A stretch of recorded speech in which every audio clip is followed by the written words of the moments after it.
Welcome to Athletically Speaking, Wagon Wheel Sports College Football Show. And we are back. Me and Ryan are here. Hello. We've come in today to talk best jobs and best schools. First off, and probably we have a lot of college football news going around. Since the first thing that I can think of that's happened since the last episode, Arch Manning, the Texas backup quarterback, decides that he was going to opt out of the college football game.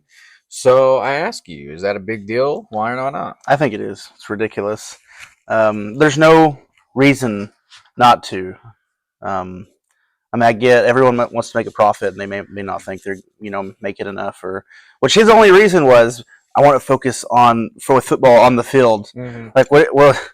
Were you just like, is that like a cheap shot to all of your teammates that opted in as well? Yeah, for real. It makes him sound like a douche. Like you literally had to sign a piece of paper, and then that was it. And you could focus on football. You didn't have to worry about nothing else. Yeah, let the fans play you the game. Like, it's ridiculous. There's no reason not to. It only hurts you.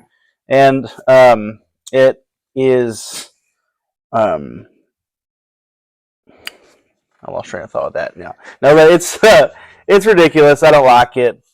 I think maybe he didn't want to because he's the backup quarterback and he was worried about his ratings being too low. I don't know. I'm just speculating. That's my thought, though. He's a backup, and he didn't want low ratings. I mean, that's fair enough. The Manning family has money. It's not like he needs the money or anything like that. But opt into the game. Many players would kill to be in EA Sports that haven't got the chance to be it, and now you have a chance to do it and you just opt out. That's odd to me. I don't understand that whatsoever. It's ridiculous. But, I mean, it's not my choice, I guess. Anyway. But I think it's goofy. He should have got his $600 and a free copy of the game. He could have passed it off to somebody else. Like, give it to me at least if you don't want to play it. Yeah, for real. Like, I'm down. I'll gladly take that off your hands. Next thing up, this happened today, actually, but what once was Alabama offensive tackle Caden Proctor, who transferred from Alabama shortly after the Rose Bowl, and this was the player that came out and said that Iowa was talking to him while at Alabama, wishing him the best luck and all of this and that, who in turn transferred to Iowa. Yep. And hasn't been there but like 2 months, has come out and re-entered the portal and is now re-enrolling back at Alabama. My first question of this is, that's ridiculous. It is ridiculous. You should not be able to transfer twice in a matter of months. Yeah. Mm-hmm. Nick Saban left. Okay, you got your free transfer. That's fine, I guess, whatever. Yeah. Why would you transfer out of Iowa back to the school that you left? I would love to personally ask him that question. I don't really know. I mean, I didn't. I just heard about this today. I don't know if there's a story on it or not. I mean, I haven't seen a story on it. All I've seen is, but whatever the reason, re-enrolling back at Alabama, which is it's ridiculous. Whatever the reason is, I hate it. I mean, he should sit out or something this season. He should sit out this year. He doesn't deserve to play. If you're giving him a free transfer once Saban left, then that's fine. But he went to Iowa. I'm assuming with the whole enrollment process. He's in the middle of the semester, so I assume he's taking classes. Yeah. Like, how is that okay for his academics when you're in the middle of a semester and you're going back and re-enrolling? No. That doesn't make any sense. So is he like, the whole transfer portal is all sorts of messed up. And that is just even more like, I don't know. Maybe he has like a family thing or something I don't know about. And in that case, that's fine. And like I said, I don't know that. But if that's not a case and he's just moving back and forth then that's ridiculous. I agree. And this is part of the problem that we're having in college football today because of that crap. I freaking hate it. I hate it. I hate that you have to immediately when the offseason starts, you expect to see all over it, the social media and like Twitter, like, oh, who so and so is transferring and like and whatever. And I hate that. It doesn't make any sense. Yeah. Number 3 on the docket. Nick Saban dilemma. Speaking of Alabama, Coach Saban came out on Capitol Hill when they had their whole meeting and talked many things over. And some of the things that he said while he was there is college football landscape right now is it's whoever wants to pay the most money raised, the most money to buy the most players is going to have the best opportunity to win. Yep. And people are shredding him on this take. Like people, like I have RJ Young's tweet here. College football coaches, players only care about making money now. Players, that's what coaches have been doing for 155 years. Yeah, coaching's a job, in case people don't understand. If you have a job and a family to take care of, you can move wherever you want to if there's more money involved. Yeah. You're a player at an institution where your academics is first. Yeah, you are a that is your priority. Athlete. You're not an athlete first, you're a student first. You're going there to get a good You are there education. To get a degree. And a degree, yeah. And go get a job. And if that job is living in the NFL, that's fine. That's fine, but you still are a student with academics. Yeah, and I can't believe he could compare the two. Like you said, he has a family to support and his own life to think about, and that's just ridiculous. Any coach that goes anywhere. Not just Saban. I mean, that's Nick Saban brought up in that same meeting on Capitol Hill that Bryce Young had a Nissan deal. There was a big thing. He had a BMW. He was in the Dr. Pepper Fansville commercials. Like, that is NIL. He went out. He earned a spot to have these deals that they signed him to where they used his name, image, and likeness. Yeah. You getting a collective to pay you millions of dollars to attend whatever institution is not NIL. No. That is robbing schools of money. No, for sure. And Nick Saban is completely correct on it. And it even came out further with Kirby Smart, where he said, which nobody gave him this much flack either, but he said, there's a lot of them that want to ask about NIL. They don't want to ask about what your NFL players have done. I think it's much more important how you develop players and how much NIL you can give them. That's right. Like you going to some low-life school that is irrelevant just because you are going to make more money, that is nothing compared to if your actual goal is to be developed into a really good football player and you want to go to the NFL one day, like the experience you'll gain from being under a guy like that, that's so much more valuable than money will ever give you. And then, like, he'll develop you better for the NFL. You'll have a better career, make more money, and so in turn, in the long term of things. So that's your players today are not looking forward. They're looking at what can I get right now. Right now, you should be focused on getting your education, because when you go to the NFL, and God forbid you get an ACL injury or you get some other injury that ends your football career, you have something that you can go work in the field and do things and actually make money. That's right. That degree is very important to the rest of your life, not just your NFL career. Yeah. And if you're good enough where you make millions and can survive off of that afterwards, then you want to go somewhere with Kirby Smart or Nick Saban where they're developing you to be ready for the NFL, not just getting as much money as you can to go to Missouri or Ole Miss and then probably not get developed as good, and then you're not going to do as well in the NFL. Nope. Which I understand it's easy to talk because we're on the outside looking in. If I was in that situation, I don't know. I would like to think I'd want to be developed and go some but I mean I don't know for sure, but that's still that it's hurting you and it's not worth it. The money is not worth it. You would think the parents of some of these people would be like, hey, maybe a little bit more guidance there. Yeah, like maybe you should not take as much money here. Go somewhere where you can sit on the bench a year or two. Yeah. Then get developed into something where you're actually going to go make millions of dollars. I guess. Heck, look at Arch Manning. I guess he's doing. I don't know, but maybe. We just were talking about Arch. Maybe he's doing that. I don't know. I don't. If you are Arch Manning, then I commend you. Yeah, you still could opt in for the football game. Yeah, but whatever. We just talked about that, but. That's the biggest thing is NIL. The players is just getting.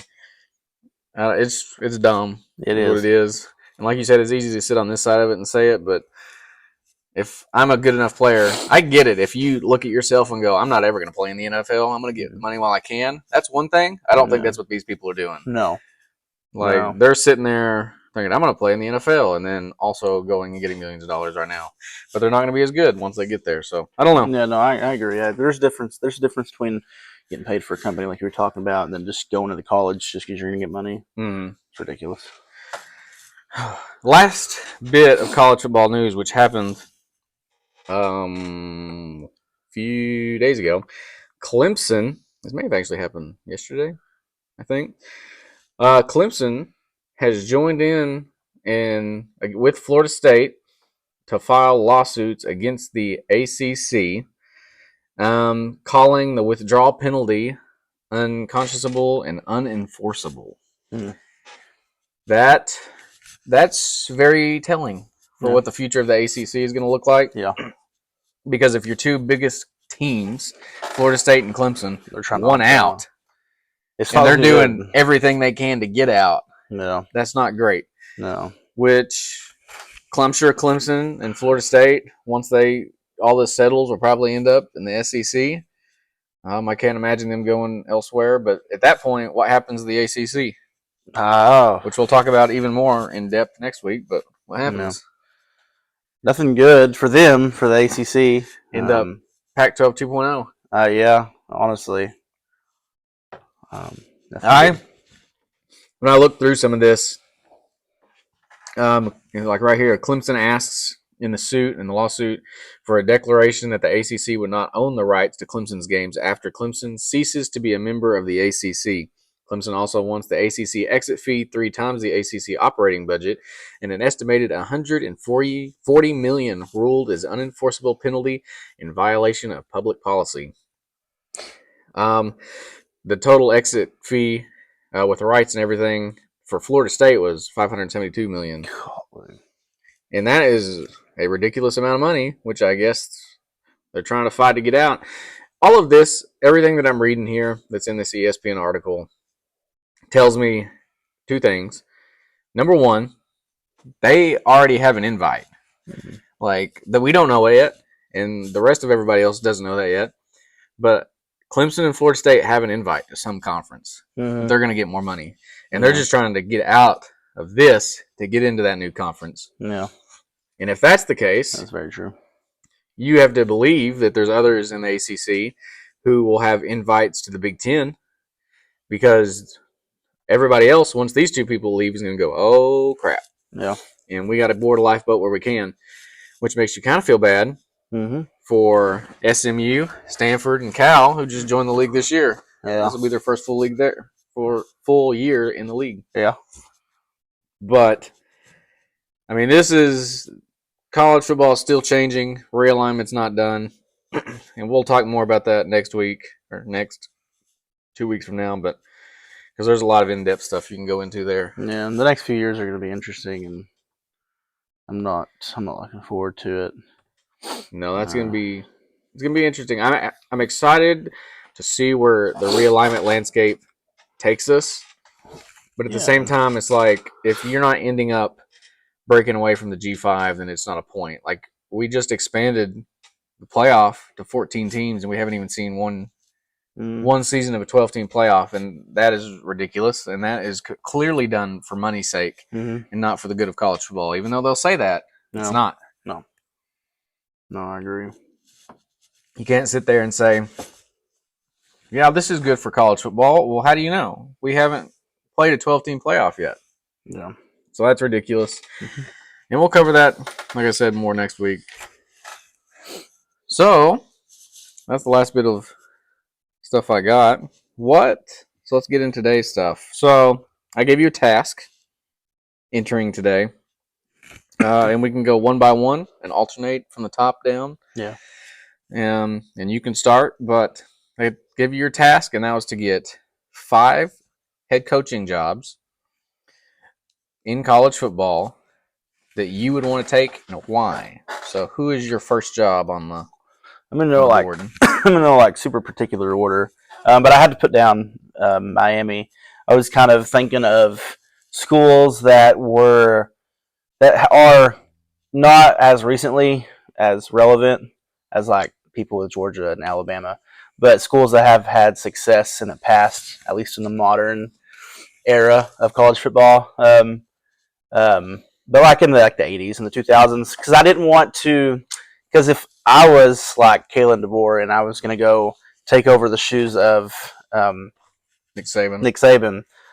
then that would be that's huge, That's terrifying. and that is very terrifying because like if he does anything wrong, if he loses a coin toss, he's just gonna be like you're fired. And Alabama fans, from what I can tell, have been very how do I put it, delicate. Yeah, about for things. Sure. They're really spoiled. I mean, if they have a bad season, they're not going to know what to do with themselves. So, now, what is it? They've won like 10 games every year. Oh yeah, for the last 16 seasons, they've had been 10 in something at least. So ridiculous. It's ridiculous, and I want them to just crumble, just so they can away. feel what an average football fan feels like, or most of us at least. I want them to experience pain. Misery loves company. Anyways, but yeah, no, I was going with some schools that just they're relevant. They've had some success in the past, but not too recent. So you wouldn't have like that big of expectations coming into it. So yeah, I have down Miami because yeah, they had the 2000 2003 run, and then the 80s and 90s, of course. But it's Miami. It's the scenery. It's beautiful. It's Miami, like I said. That would be, and I don't think they hold the season or the most games also, which is 34 for them. And was it USC? OU has 47. I forgot about that. They have the second one. Wasn't that like in the old? That was in the 50s. That was a long time ago. Yeah. That's fair then. But for my first one, I have down Miami though. It would be nice. I think. Nice. I wouldn't mind that. Miami's cool. My first one, I have Notre Dame. I think Notre Dame is obviously a college football blue blood. There's a lot of history there, but they haven't won a national title, even though they've played for a couple and been in the playoff. They've been there, but they haven't won a title since like '88 with Lou Holtz. So I think if I was going to coach somewhere, Notre Dame would be a great spot because there's expectations in Notre Dame that you have to live up to, but it's not so expectation, kind of like you were talking about. Like you've been there a little bit, you need somebody to help you push that, get you over the top, and I think that would be a fun task to handle with Notre Dame. No, for sure. For sure. What's your number two? My number two actually was USC. I'm literally just everything that you, nice. Or well, kind of. My next one was there, but I don't have. Never mind. Yeah, no. USC though, because they were successful in the early 2000s as well, and they had some legendary players. And like I said, yeah, they were tied with Miami for that one, like second, I guess, win record, not number one. Mm-hmm. But it's LA. It's nice. LA's cool. I've never been there, but I assume it's cool. I believe it's beautiful there. Yeah, it feels nice. And yeah, I don't. LA's kind of like Miami. There's beaches. I feel like they're city life, like pretty similar. Pretty good spot. I also have USC number two. USC, like you just said, is cool. I like the Coliseum. I think it's a lot of fun. The Trojan nickname is just cool. Mm-hmm. I like it. I don't particularly like USC right now, but USC, if I was taking a job, I would definitely consider. Oh yeah, for sure. And they got right now though they got that really great coach there. I know that you guys miss him at Oklahoma a lot. Like that. So you guys don't have him unfortunately. And I know you miss him. Weird way of saying how we hate people or hate them. Number three. Was it my turn? Yeah, I think so. That's right. For number three, I have. I don't know if I want to go Bama or yeah. I'm gonna say FSU would be next up because again they've been relevant. They have 5 championships, with the most recently being in 2013. They had 9 ACC conference championships as well. Mm-hmm. And again, I'm really keeping to the theme of it's in Tallahassee, so it's also beautiful. I'm literally am I basing off of just somewhat recent and just scenery. That's really big. So if you're gonna be there and live there, you might as well live in a place that looks good. Oh yeah. No, I feel you. Florida is just a fun spot in general. Like I thought about putting the Gators on here. I like the swamp, but just like Spanish Moss, the swamp area. It's a nice area. Nice. Anyway, my number 3, I have Oregon. Oregon's cool. Autzen Stadium is loud. Puddles. Puddle. I like Puddles. That's right. I love Puddles is cool. Oregon has money. So, like in current landscape of college football, NIL is not an issue. Yeah. Phil Knight with Nike is going to be funding you pretty good. He's going to be giving you new uniforms that everybody's going to love. The whole background of Oregon is a perfect place to go coach. Mm-hmm. They've been there. They were played for a natty in 2010 against Auburn. They played for a natty against Ohio State in the first year of the playoff.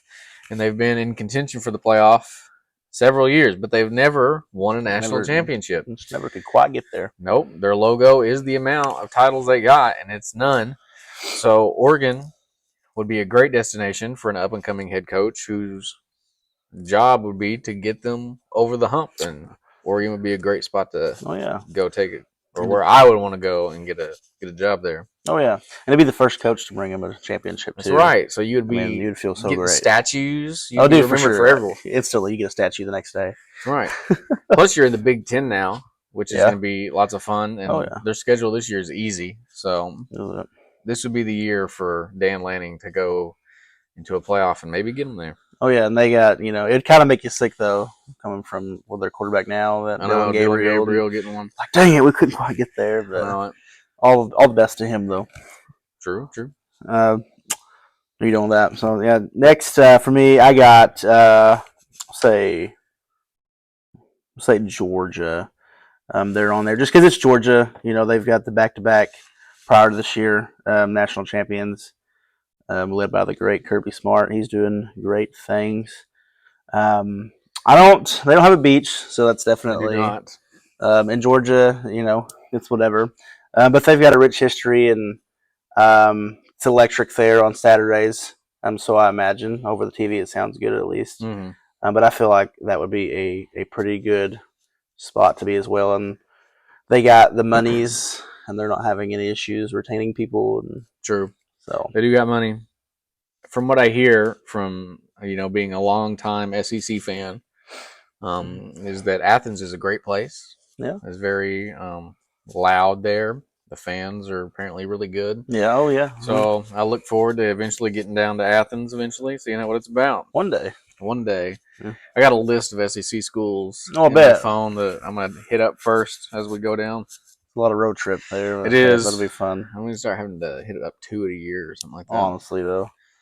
My number 4 is the SEC school I will be at this year, and that is LSU.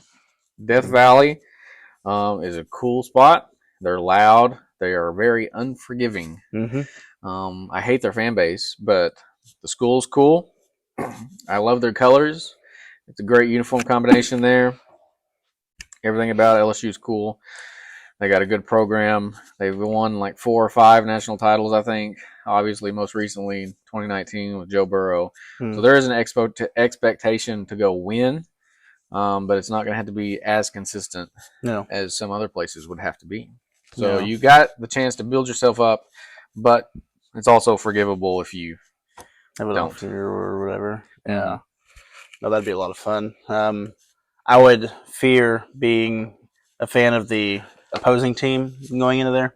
I'd be fearful for my life if I walked in there because they seem very like I will kill you type. They're very hostile. Vibes. I know many people who told me that they've cussed out, like when OU played them in 03, they played them in 19, and I know several people that was in attendance for those games, and they were like, yeah, no, they cussed at you, they threw stuff at you.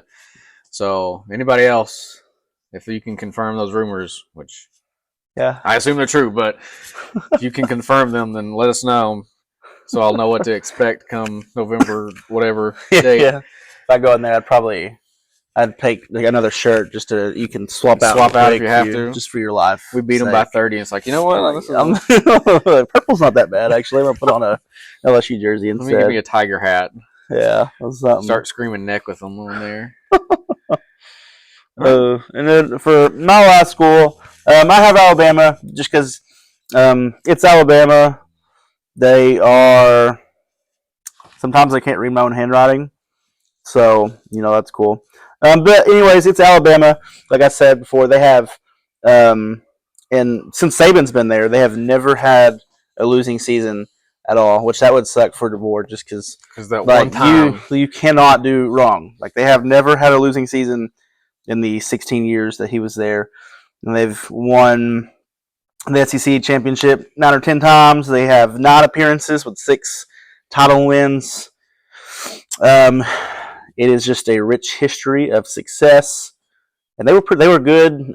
What were they like in the 80s or something? I don't remember. they were always good with Bear Bryant, which I don't Yeah. remember exactly what years he coached. I think it was like the 70s, Or something 80s, earlier. 60s, Yeah. 70s, 80s in that era right there. And they kind of got mediocre after that for a bit, but For a little while. now they're good. But yeah, no, just Alabama because and that is the place to be. If that would be fantastic to go there on a Saturday and go experience the game there. It's on the list. Now one day it'll be there. One day we'll get there. That's what I got for my. My final one is Oklahoma because I'm never going to pass up a chance to go coach at Oklahoma. They got history. They're a blue blood. They have 7 national championships. They have the record for the most Big 12 championships. They have 47-game win streak.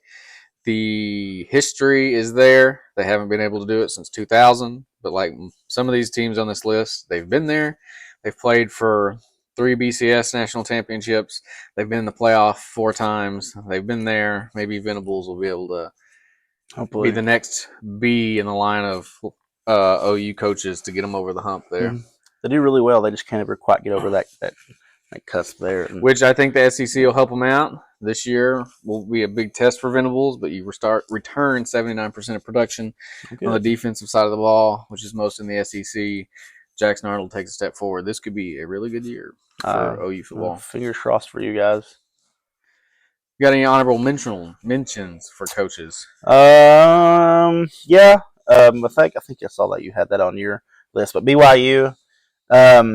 I don't know as much about them honestly. The last time they won a natty was in '84. I believe that's their only one. I think is that the only one.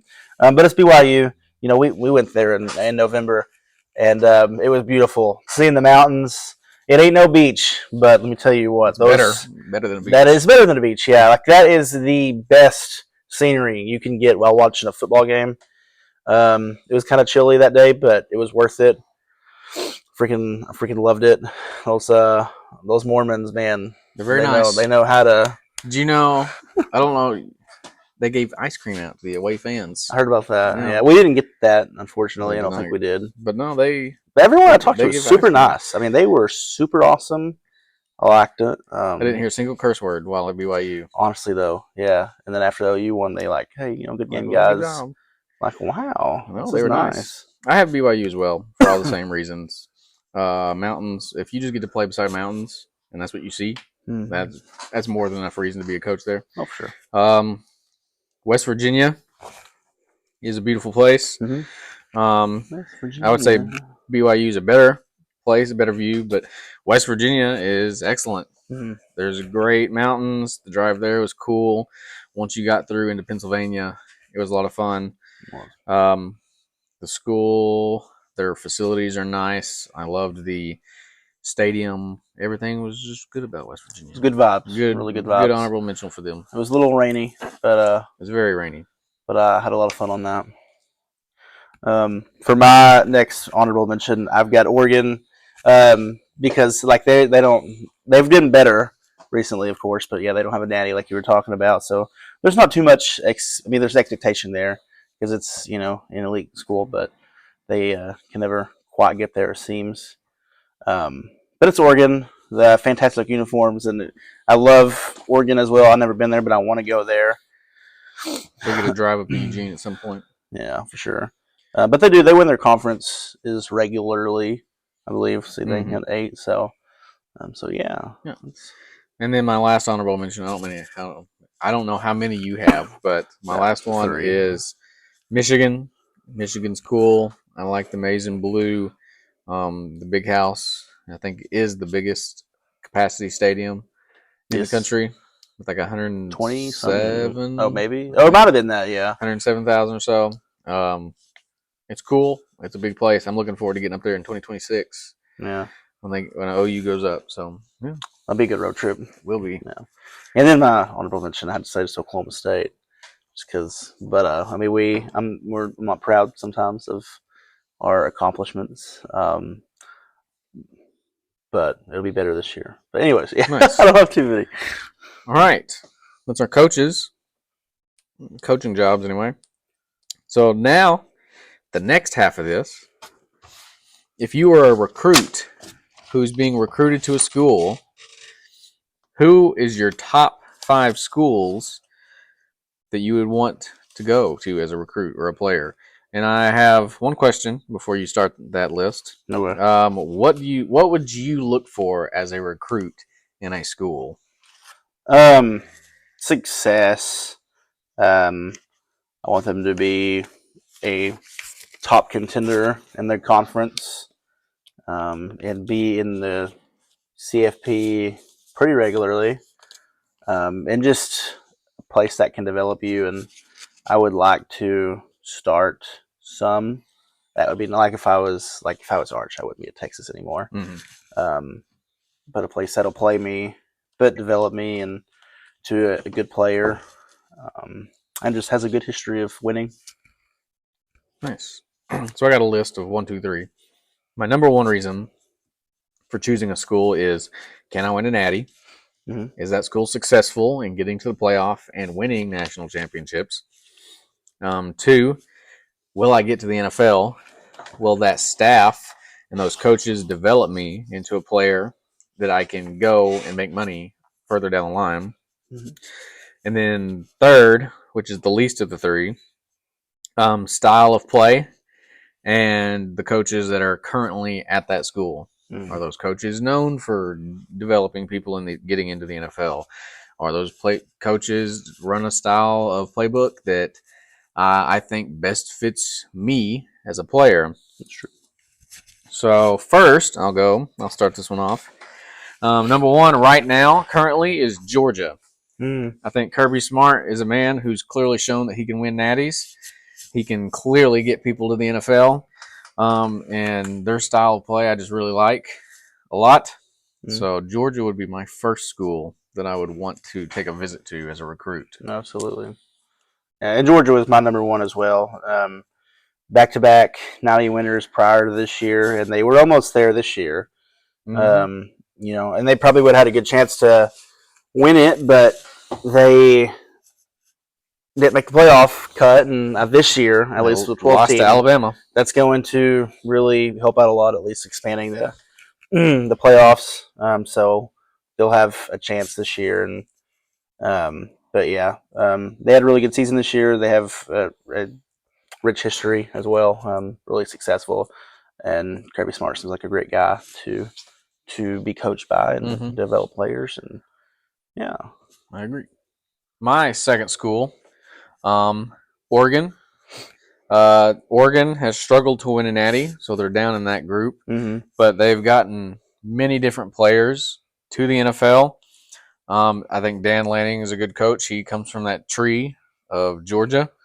Kirby Smart, so his style is very similar to Kirby.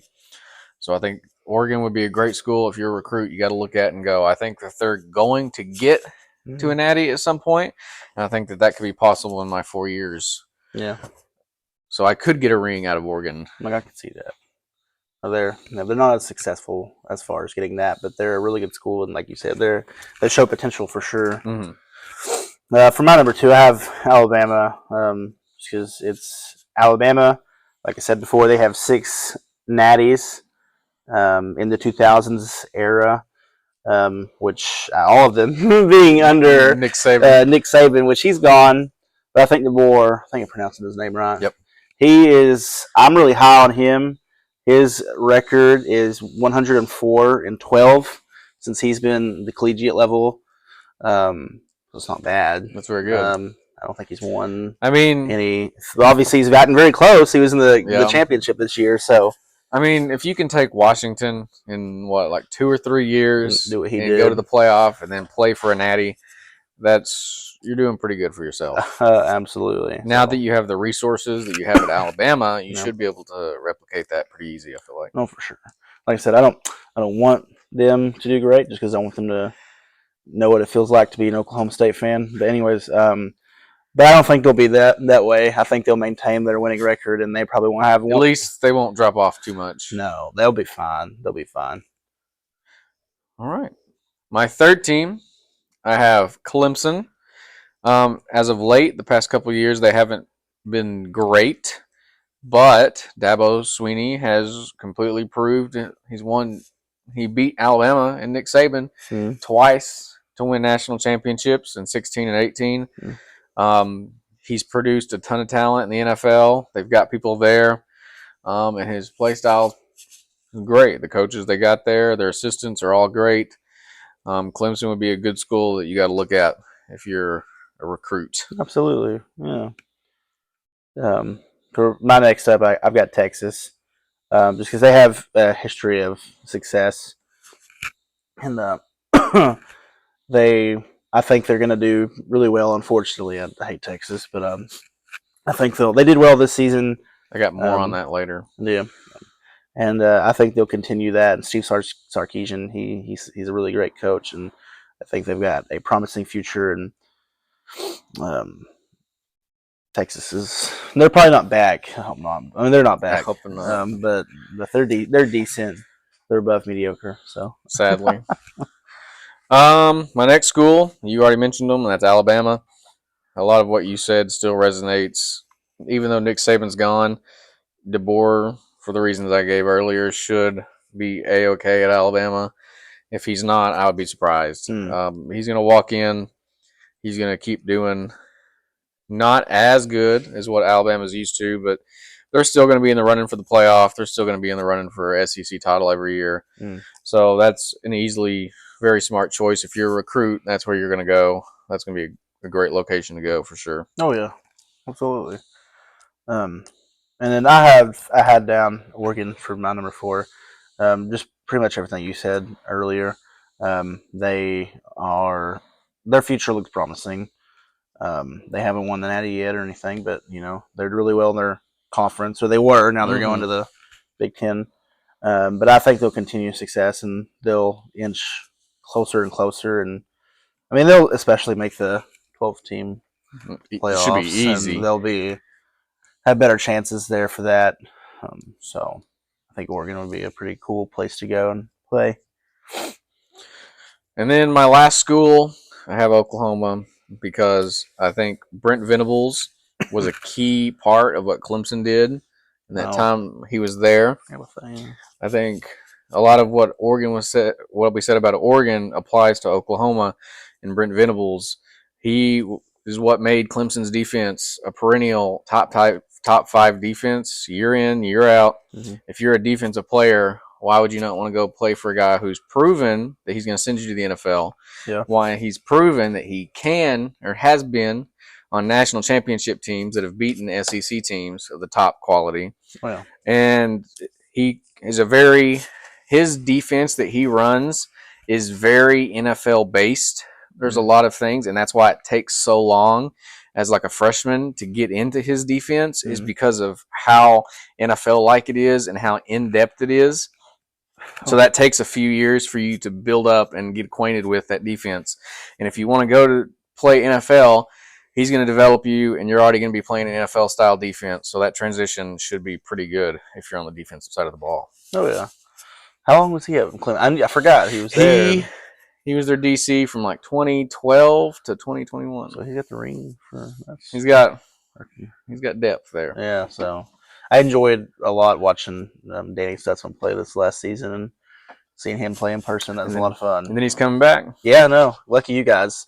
I thought he was gonna go to the draft for a bit there, but he said, just kidding, just joshing you. He teased us, yeah. Yeah, I'm happy for you guys on that. On my 5th, I have LSU, because it's LSU. They've always been relevant. They're a really good team with a good history as well. They got the Natty in 2019 and 2007, and they produce good players as well. I.e., like Joe Burrow. I mean, that guy. He's really Justin Jefferson and Jefferson. I mean, a lot of others, but he's Tyrann Mathieu. Yeah. LSU's not a bad school to play for at all. They got dogs. They do. Even though they're cats. But even though they're cats. Rawr. I'm a tiger. I'm just kidding. The guy who said, "I got cats on my team. We need more dogs. We need dogs." Get that dog in me. All right. Well, that's all of our teams we got. We have a couple more things real quick before we close it out. I saw this. Maybe it was you that brought it up to me. I don't remember. Avatar: The Last Airbender Mm-hmm. has come out in live action on Netflix. I Glorious. recommend anybody to go watch it. Oh yeah. But somebody brought it to my attention to put the 4 Power 4 conferences as what nation in Avatar. I feel like the Fire Nation is very clear. Oh, absolutely. Let's see. And that is? That's the SEC for That's sure. the SEC 1,000%. Oh, yeah. Without a doubt. Even the Earth Kingdom, I think. That's, I think you get the same thing as, the Big Ten. The Big Ten. Just because those are the 2 biggest empires. And those make the most sense. Like, when I first thought about it, I was like, those 2 are clearly those 2. Mm-hmm. Oh, for sure. But the next 2, air and water, I feel like can be interchangeable a little bit. Yeah. I personally have the ACC as the Air Nation because the Air Nomads were eradicated, and I feel like that's the symbolism way there. The ACC is going down currently right now. Yeah. By the SEC, which would be the Fire Nation. Honestly, though, it's very symbolic. It's nice. And then the Big 12, of course, would be the water tribes. They're just kind of there. They do their thing. I think that's a good fit. I agree with that. Thank you. As I was talking about this one, conference realignment. If you're going to blame anybody for the state of college football, you should blame Texas. As we all know, this is a full-on Texas hate podcast. Mm-hmm. You should blame Texas for conference realignment, and here's why. The reason Nebraska, Colorado, Missouri, and Texas A&M all left in the first place of the Big Ten was because Texas wanted the Longhorn Network. The reason OU, Texas Tech, Texas A&M, Oklahoma State, and Texas all didn't go off to join Utah in the Pac-12 or Pac-10 at the time was because they didn't want to give Texas the Longhorn Network. They said, no, we have a conference network. Come with these people, or we know you don't need to come then. No. So the Big 12 turned around and said, if you stay in the Big 12, we will let you have the Longhorn Network. That's why the Big 12 network never happened, because ESPN put all that money into the Longhorn Network for Texas, which then has now caused those teams to disperse away and everything else unfollowed. Texas has lost money on the Longhorn Network. It does not do well. It was a failure. And the fact that all of this happened, and then now today, OU and Texas jumped ship to the SEC, and everything else is cataclysmic over here, is all because of Texas. Mm-hmm. True, Texas. So thanks, Texas. You're a failure. You are. And we hate you. I hate you. For the state of college football. You're the worst. But, you got any more? I don't believe so. Nope. Other than that Superman question I was talking about. No. I'm just kidding. That's all I got. That is it for this episode of Athletically Speaking. Have a good night.